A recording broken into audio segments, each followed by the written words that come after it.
Ahoj, vítám vás u dalšího dílu cestování s fotrem. Jak můžete vidět, dneska jsem tady sám zatím, ale to z toho důvodu, že jedeme do plzeňský zoo, kde už jsme samozřejmě dneska byli, ale jelikož jsem doma nechal kartu do foťáku, tak se nemohl nahrávat, že jsem se pro ní vrátil. A jasně, že jsme stáli na placeném parkovišti, odkud se platí jenom výjezdní karta, která jde použít jednou, takže jsem za 2 minuty parkování zaplatil 50 korun. Proč ne? Takže jedeme do zoo, tam už nás čeká Domča s maminkou a za chvíli čau.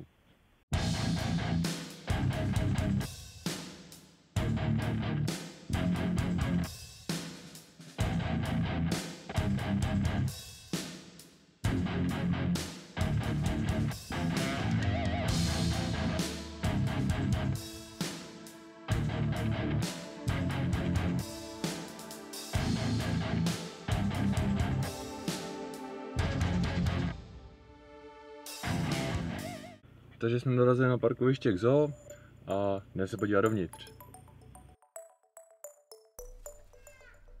Takže u vstupu jsme dostali mapu a rozhodli jsme se jít stezkou člověka, což je červená, která nás protáhne skrz celou zoo. No a naše cesta začíná tady v Africe.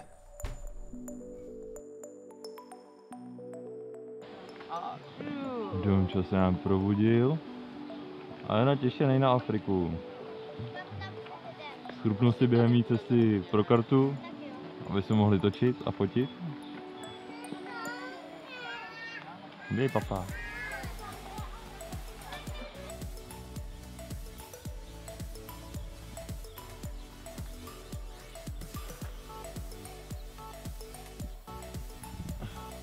Tak jak se ti líbí zvířátka domů.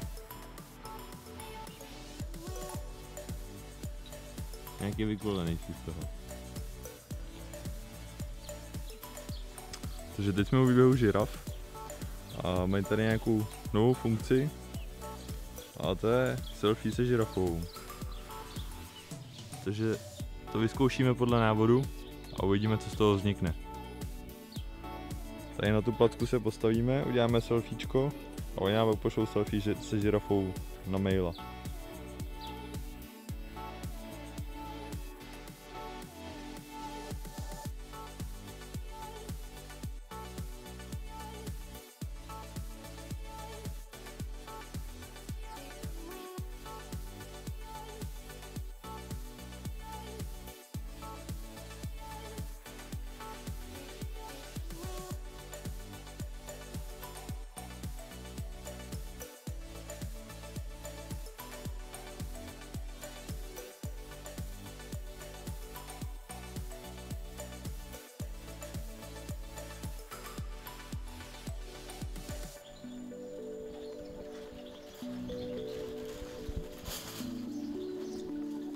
Tak, tady je výběh v sibirském lese. Mají to pěkně udělané, že můžete vyloženě až k těm zvířatům.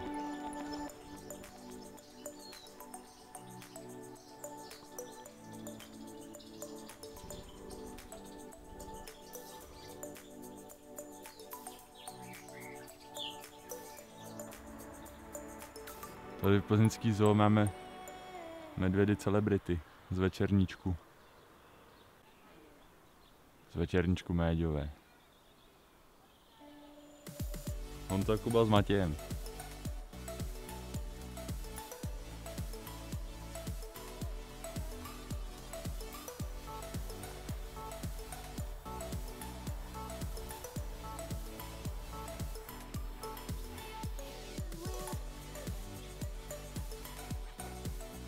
Jo, Domčo má ten bufet nejsnažší. Takhle hezký žojkár.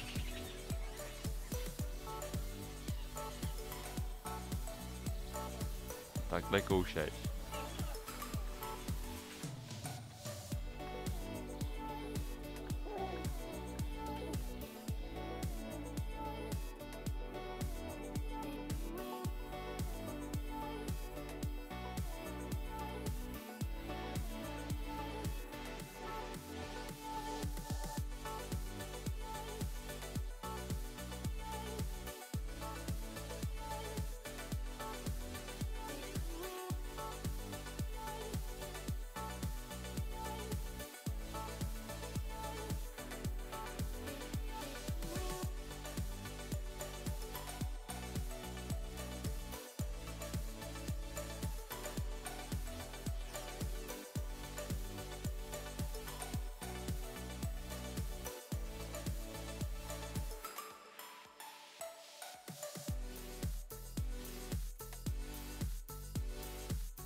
protože jsme byli ve výběhu s opicema ve Volném, kde jsou ty zvířata okolo vás, projdete normálně přes dvojitý dveře. A jedna opička tak nám skočila na kočár a vlezla tam pod tašku, prolezla přes kočár, museli jsme ji vyhnat, aby jsme se tam odsaď dostali ven, jak by jsme si ji odvezli sebou. Paráda, doporučuji, ještě jsem to tady neviděl, je to tady nový. No, jsem tu nebyl, takže je to možná od loňska, nechci kecat, ale je to pěkný, moc pěkný, povedlo se jim to. Prý lásko, tady bude jenom malý kopeček, my odbočíme a tady takovýhle krpál. Takže jak jste mohli vidět, tohle byl výlet do plzeňský zoo, bylo to skvělý. Jako vždycky, když je krásný počasí a najde se dobrý místo, kam vyrazit. Plzeňskou zoo mám rád od malička, hrozně se mi tam líbí. Jsem rád, že ji budujou tak nějak jakože pořád něco vylepšujou. Pořád tam přibývají nový pavilony, pořád přibývají nové expozice, nový zvířata. A i ty stávající tak jako nenechávají zestárnout, ale předělávají je, dělají je hezčí a přístupnější. Že fakt člověk může až k těm zvířatům přímo na dotek a je to fakt jako paráda, líbí se mi to. Dál, co se týče sjízdnosti kočárkem, tak plzeňská zoo je sjízdná téměř celá, akorát podél výběhu medvědů, tak je takový dlouhý schodiště nahoru. Na to místo se dá dostat samozřejmě i jinou cestou, která je normálně sjízdná kočárkem, je to teda do kopce, ale dá si to v klidu sjet.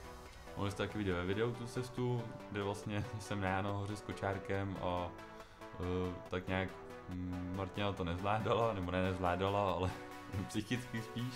Ten říkal, tam je malý kopeček a je tam docela krpál. Ale dalo se to sjet, vjet.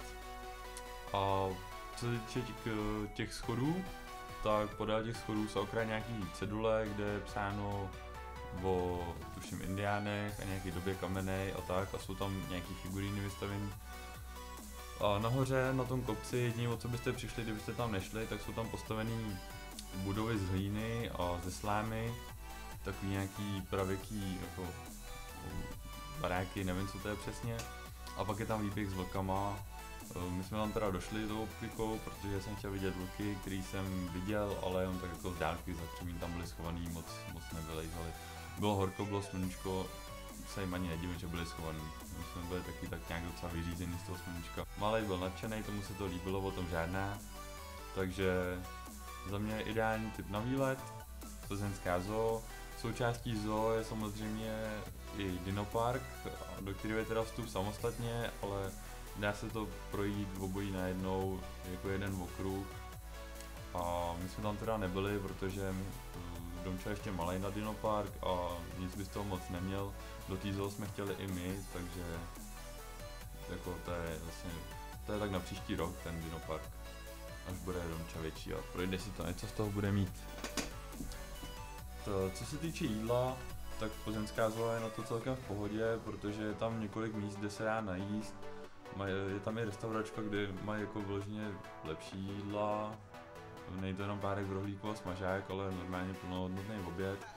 Samozřejmě taky věci jako nanuky a takovýhle, tak tam mají taky všude. Je tam i botanická zahrada, kde součástí botanicky nějaká asijská. Dá se tam taky pěkně projít, mezi tím jsou okraj nějaký voliéry s ptákama, ale je to fajn, je to takový příjemný to prostředí tam. Pokud nejste z Plzně, vůbec nevadí, klidně si sem dojďte, vstupní je 150 korun, parkování zapady, jak jsem říkal, jsem měl tu veselou historku na začátku. A zoo tak je tak na půl dne, takovým klidným tempem, když to projdete celý. Dá se to projít v klidu, pak v oběd a na druhou půlku dne tak určitě tady v okolí najdete něco dalšího zajímavého. Je tady spoustu parků, ať už jsou to rybníky na Bolevci, jsou tady rozhledny, třeba na Krkavci, Plzeňská věž, centrum města, celkově krásný, výborný, potom Mlýnská strouha, ale taky super na procházku s kočárem. Všude okolo kavárny, cukrárny, co si jenom vzpomenete. Takže určitě do Plzně vyražte, pokud nejste z Plzně. Jestli jste z Plzně, tak plzeňskou zoo určitě znáte, pokud ne, tak nemeškejte a běžte do ní, je to tam fakt skvělý. A to bude pro dnešní video všechno. Pokud se vám video líbilo, dejte like, odběr, mrkněte na můj web fotoživot.cz, všechno v popisku, sdílejte a příště čau.